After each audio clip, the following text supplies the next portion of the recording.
All right, welcome to Politically Homeless. My name is Dave. I've got one of my favorite, if not just the best guest that I have on this channel. If you haven't seen him before, it's James Roguski. James, how are you, sir? Oh, I'm doing great, Dave. Thanks for having me on. Your timing is perfect because I've got some new news that just broke yesterday. So, Sounds good. We got a lot of new followers thanks to some RFK stuff that's blowing up a little bit on the channel. And I think they'll be pretty interested in what you have to say because they're a very well-informed bunch of folks. So fire away, sir.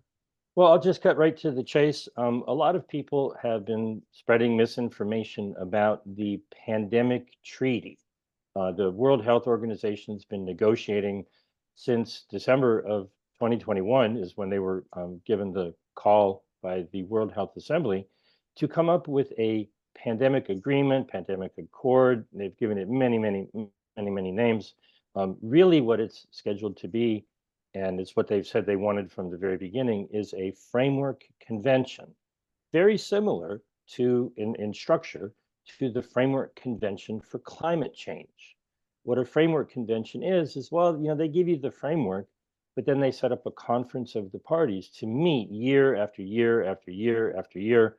And whatever decisions they make, you sort of pre-accepted them in the sense that, a bunch of bureaucrats get together on a yearly basis, make decisions, and it falls under the framework. So every nation just abides by the rules. That's kind of how we got ourselves into the mess with climate change and other framework conventions. So long story short, on Tuesday and Wednesday, July 17th and 18th, let me just double check the schedule here to make sure I'm giving you accurate information. You know what? I'm wrong. 16th and 17th. It's a good thing I checked. July 16th and 17th will be the 10th meeting of the negotiations. They also have a 2-week session set in September, which is going to be happening right before they then have at the United Nations their Summit for the Future. So there's going to be, a lot of talk, probably commingling all these things together. Then they're going to have another meeting for 2 weeks in November, and either the last week of November or sometime in December, they call it December 16th, they hope to sign an agreement. Now, those hopes are not unfounded. On June 1st, just a month and a half ago, the amendments to the international health regulations were adopted. And, how many people have actually read what got done? Well, the problem here is that people are going on hearsay. They Mhm. hear people say things about what happened or is being, done or what is going to happen, and they don't actually read the documents.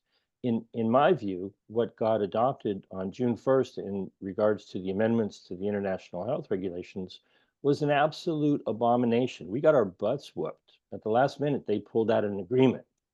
And so this is basically just notification that the documentation has been published by the Intergovernmental Negotiating Body, and they're working on the latest version of the treaty. Now you can see in their document, a lot of it is highlighted in green. That's not my highlighting, that's them.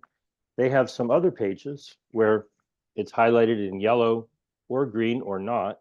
And so approximately half of this agreement is already agreed upon, even though they've been saying for months and years now, nothing is agreed until everything is agreed. Um, it's an empty statement because obviously the things in green have been agreed upon.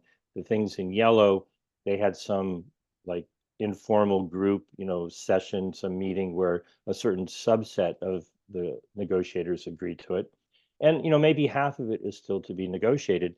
They're feeling very optimistic. They gave themselves a year to finish the negotiations, but their initial document for their schedule looks like they're shooting for the beginning of December, and that's not a surprise. The people who started all of this at the independent panel, they had a meeting about a month ago. I reported on it, and they said two things or three things actually that I thought were very noteworthy.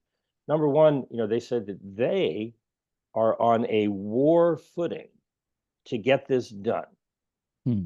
And they want to bring an end, and these are their words, they want to bring an end to vaccine apartheid. Because in their documentation, I knew that I'd get a look on your face for that Sorry. one. They believe that because the nations in the African group, okay, when you look at their documentation, Africa didn't really have manufacturing capacity to make vaccines. So, needless to say, their uptake on the vaccines was lower than most other places around the world. And they've termed that vaccine apartheid. They want all the investment to go to build out the manufacturing capacity because they didn't learn the things that you and I learned. They learned that big pharma was not big enough. And so the amendments and this new agreement, if they agree to it, is about diverting money to build out big pharma so that jabs and drugs and diagnostic tests, even as fraudulent as they may be, and masks and all that are so readily available. They would refer to them as global public goods, meaning there's an infinite supply. You want a jab, how many would you like? And so what we're dealing with here is Wow. a cognitive dissonance of some people who have claimed victory over the WHO. Well, I'm here to tell you that on Tuesday and Wednesday, just to get my dates right, Yep. 16th and 17th of July, they're going to have a couple of meetings, mostly to talk about what they're going to be negotiating. And they'll probably be having informal sessions, probably not in August because it's hot and they like to take a break. But, in September, they're meeting on from the 9th to the 20th, and then they're meeting again in November. So, the pandemic treaty was not defeated. The amendments were not defeated. They were adopted. And people need to start paying attention. And I encourage whomever in the United States is currently running for office, certainly in the Senate and for president, um, what's their opinion on these negotiations? I'm going to almost guarantee you that the vast majority of people have no idea that this is even happening. Hmm. So we need to raise this issue amongst all of the other important things that are going on. Absolutely. Anything the individual citizen can do, James, to help? Well, pretty much what I just said, if there's a politician running for office, very especially in the Senate and or for president, nag the living daylights out of them and get a concrete statement out of them. Many of them will be saying, oh, we are have to, worry about the next pandemic and bird flu and disease X. There's one little Mhm. tiny detail on here that I thought was entertaining. I think they did it for my own entertainment. There's a group within the WHO, and they're supposed to be meeting on the 19th of November. They have many things on the schedule. Um, it's the 13th meeting of the mechanism to investigate substandard and falsified medical products. Well, I don't Hmm. think that group has been doing their due diligence because No. we've been dealing with some falsified and substandard medical products for about 4 years now.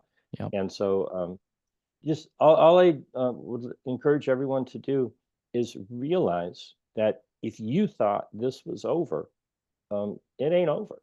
It never was. The WHO adopted amendments on June 1st to the international health regulations. And on Tuesday and Wednesday, the 16th and the 17th of July, uh, they're at it again. And they're shooting for the before the end of the year because that same group that talked about vaccine apartheid and being on a war footing said very clearly that they know they have a friend in the Biden administration, so they want to get this done before that administration comes to its end. Wow. Just the worst thing that you could possibly want to be a part of, but yet they feel as though they got left out. So just crazy. James, as always, I think this is very original information and you heard it here first. Any last parting thoughts or how can folks reach out to you? That's always a good topic. The hard part is spelling my name, but all the information is on jamesroguski.substack.com, JamesRoguski.substack.com. And I always give my phone number. People can call me directly, 310-619-3055. I'm an advocate that we exit the WHO. I think they've basically just been shilling for big pharma. And so you can go to exitthewho.com or exitthewho.org and get involved in that way as well. So thanks, Dave. I appreciate you being right on the spot with this relatively breaking news. Yeah. All right. Thank you, James. And we'll talk probably after next week at some point.